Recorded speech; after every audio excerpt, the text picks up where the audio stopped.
Evaluating the Old Testament, the Gnostics were able to show where things started going wrong. When Moses was communing with Yahweh, he didn't realize that there was actually a higher God. The one that he interacted with in the Old Testament was indeed a lesser God, i.e., the God of this world. The Gnostics, especially those who aligned themselves with Seth, the third son of Adam and Eve, believed in an inherent divine spark that preceded birth, and upon death this spark would allow them to ascend to the pleroma, the fullness of the divine being in the highest spiritual realm. Now Jesus' teachings fed into these notions. As the Son of God, the true divine being, Jesus showed an elect few the actual truth. Gnostics believed that a lesser God, an inexperienced God, created this flawed material world, and Jesus showed his followers how to escape to the higher realm. Plato and Hellenistic philosophers who saw a distinction between good and evil had barely voiced such ideas. The divine spark was needed in order to transcend this world and achieve the spiritual level required for attaining the pleroma. To the uninitiated, the Apocryphon of John might be dismissed as simply one more Gnostic text.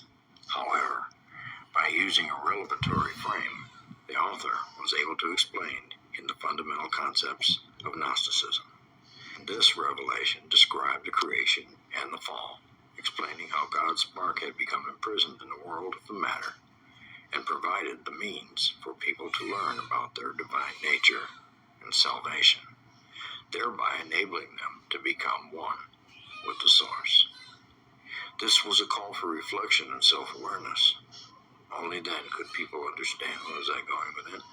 Only then could people understand that the way of salvation was not to worship gods in a material world, but to recognize the divinity within themselves. The book opens with John, the son of Zebedee, being questioned by a Pharisee. The Pharisee asked, "Where is your teacher, whom you have been following?" And John replied, "He has returned to the place from which he came." The Pharisee then began to criticize Jesus' teachings, calling them lies that went against tradition. Those words were very upsetting to John, who went off to pray in solitude. And while John was pondering the questions of Jesus' origin and purpose, he witnessed the opening of the heavens, and all creation was lit up. Needless to say, he was terrified. Suddenly, the light was standing next to him.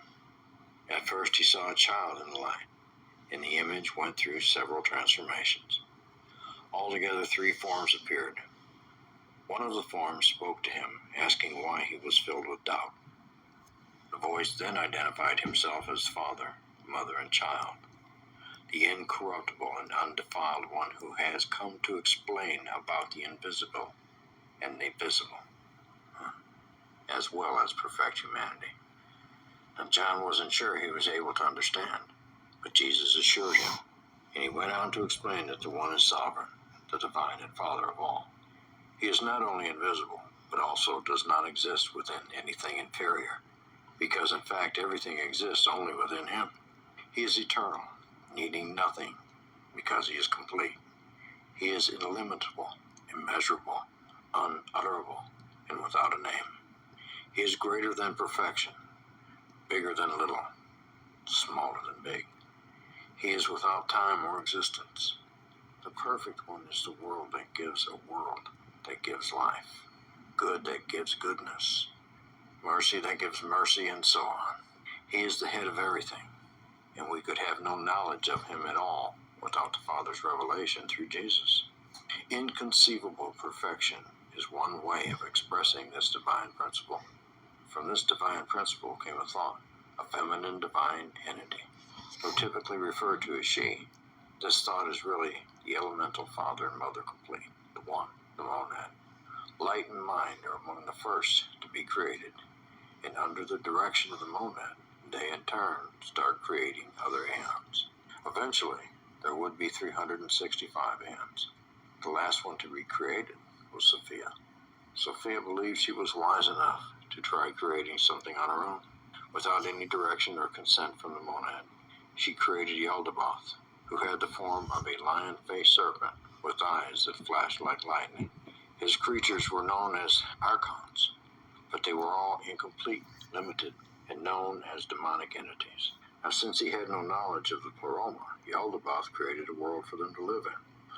Obviously, this world would reflect the basic deficiencies of their characters and be greatly inferior to the Pleroma. Whereas the Pleroma was only light, this world would be comprised of darkness and some light stolen from Sophia.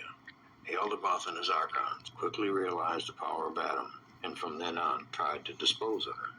First, they attempted to confine him to the Garden of Eden, telling him that the fruit of all the trees was bad. The tree in the middle, the tree of knowledge of good and evil, concealed by the fact that its fruit would allow the forces of the Pleroma into Yaldabaoth's evil world.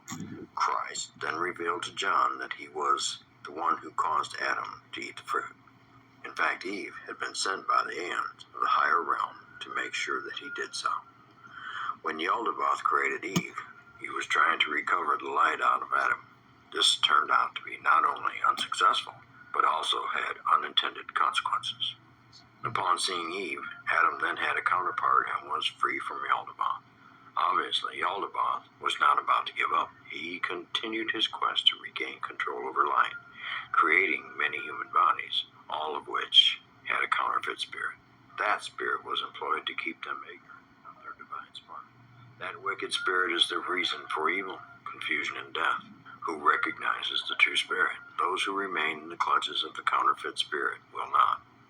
Christ reaffirmed his role as the revealer of the Pleroma and the one who brought light into the darkness of Yaldabaoth's inferior world. The book concludes with a warning that anyone who profits from sharing these revelations will be cursed.